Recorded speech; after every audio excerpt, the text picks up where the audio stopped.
ఒక బోయవాడి చేతిలో చనిపోయిన శ్రీకృష్ణుడి గురించి మీరు భగవద్గీత మొత్తం డిస్ట్రిబ్యూట్ చేస్తూ ఉంటారు అని అంటారు.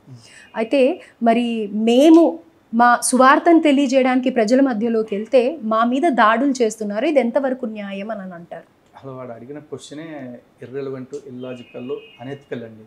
ఎందుకంటే కృష్ణుడి పుట్టుకని, కృష్ణుడి చావుని, యేసు పుట్టుకని, యేసు చావుని కంపారిటివ్గా కాసేపు చూసుకుందాం. యేసు పుట్టాడని చెప్పేసి చెప్తారు కదా, కన్యకు పుట్టాడు అని చెప్పేసి. ఎవరు విట్నెస్ చేశారు?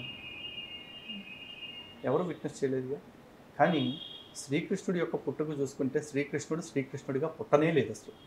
భాగవతం చూసుకుంటే చతుర్భుజాలతోటి విష్ణుమూర్తిగా స్వయంగా పుట్టి ఎప్పుడైతే వసుదేవుడు దర్శనం చేసుకున్నారో ఆ తర్వాత వసుదేవుడు తన చేతుల్లోకి తీసుకున్న తర్వాత శ్రీకృష్ణుడి రూపానికి వచ్చారు ఆయన.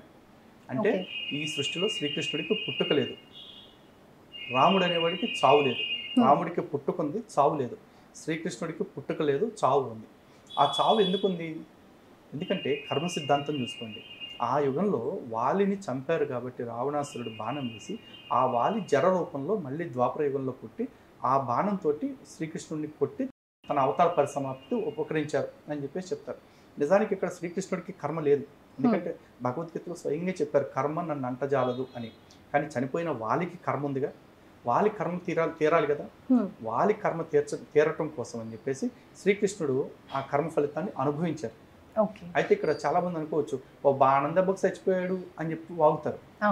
కానీ అదే శ్రీకృష్ణ పరమాత్మ కురుక్షేత్ర యుద్ధం జరుగుతున్నప్పుడు వేల కొలిది బాణాలు అర్జునుడికి తగలాల్సినవి వచ్చి శ్రీకృష్ణుడికి తగిలితే ఒళ్ళంతా రక్తసిక్తం అయిపోయి ఉంటే సాయంత్రం పూట ఆ గాయాల్ని తుడుచుకొని మళ్ళీ తెల్లారి సారథ్యానికి వచ్చేసాడు. అంత తట్టుకున్న వజ్రదేహం అయింది. మరి ఒక బాణం దెబ్బకు తట్టుకోలేకపోయాడా? లేదుగా. పోనీ బాణం దెబ్బ కొట్టిన బోయేవాడు జర దగ్గరికి వచ్చేసేస్తే ఎమ్మ కడుపు మాడ నన్నెట కొట్టేవారు త్రాష్టుడా పాపిస్తుడా అని బూతులు తిట్టలేదు ఆయన.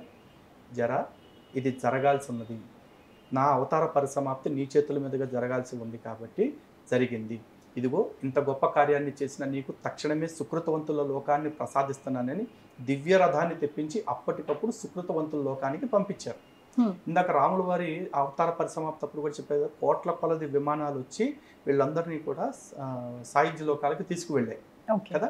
మరి యేసుతో పాటు ఇద్దరు దొంగల్ని సిలువేశారు. అందులో ఒక దొంగోడు యేసుని అడుగుతాడు, నువ్వు పెద్ద దేవుడిని పీగుడిగా నేను చెప్తున్నారు కదా, నువ్వు మమ్మల్ని కాపాడవచ్చు కదా అంటాడు. అనగానే పక్కన ఇంకో దొంగ ఏమంటాడంటే, అరే ఊరుకో, మనం అంటే తప్పు చేసి శిక్ష అనుకుంటున్నాం, ఆయన అన్యాయంగా శిక్ష చేశారు అంటున్నారు కదా, ఆయన ఏం అనమాకు నువ్వు అంటాడు. యేసు ఓహో అంటే నేను తప్పు చేయలేదు నువ్వు నమ్ముతున్నావా అంటాడు. నమ్ముతున్నా అంటాడు. అయితే ఇక నుంచి నువ్వు కూడా నాతో పాటు నా తండ్రి లోకంలో ఉంటావు అన్నాడు. మరి ఆయన్ని పరలోకానికి తీసుకెళ్ళినట్టు బైబిల్లో ఒక్క ప్రూఫ్ చూపించండి. ఆయనే కాదు, మొత్తం యేసు పరలోకానికి తీసుకెళ్ళిన 10 మంది పేర్లు బైబిల్ నుంచి చూపించమనండి. యేసు తన సిలువేసి లేకపోతే సోలాలతో పొడిచి రోమన్ సైనికులు కొట్టారు కదా, వాళ్ళందరినీ క్షమించి పరలోకానికి తీసుకెళ్ళాడా? లేదుగా. మరి ఇక్కడ బాణం కొట్టిన బోయేవాడిని శ్రీకృష్ణ పరమాత్మ అప్పుడుకప్పుడు సుకృతవంతుల లోకానికి తీసుకెళ్ళాడు. అంటే స్వర్గాన్ని మోక్షాన్ని ఇవ్వగలిగే శక్తి రాముడికి కృష్ణుడికి ఉంది, మరి యేసుకు లేదుగా. యేసు స్వయంగా చెప్పాడు, నా అంతటా నేనుగా ఏమీనూ చెయ్యలేను, నా తండ్రి చిత్తమును బట్టి తప్ప అని చెప్పేసి అన్నాడు. నువ్వు ఏమీ చేయలేనివాడివి, ఏమీ శాతగానివాడివి, మరి నువ్వే తోపు, నువ్వే పీకుడుగాడు అని చెప్పేసి నీ పేరుని అడ్డం పెట్టుకుని మా దేవుళ్ళని అవమానిస్తూ ఉంటే శాస్త్రుడికి చూస్తూ కూర్చోటానికి మేమేమన్నా మీ దేవుళ్ళలాగా చేతులకు మేకులు కొట్టు కూర్చున్నామా? చెమడాలు చేతిలో పెడతాంగా.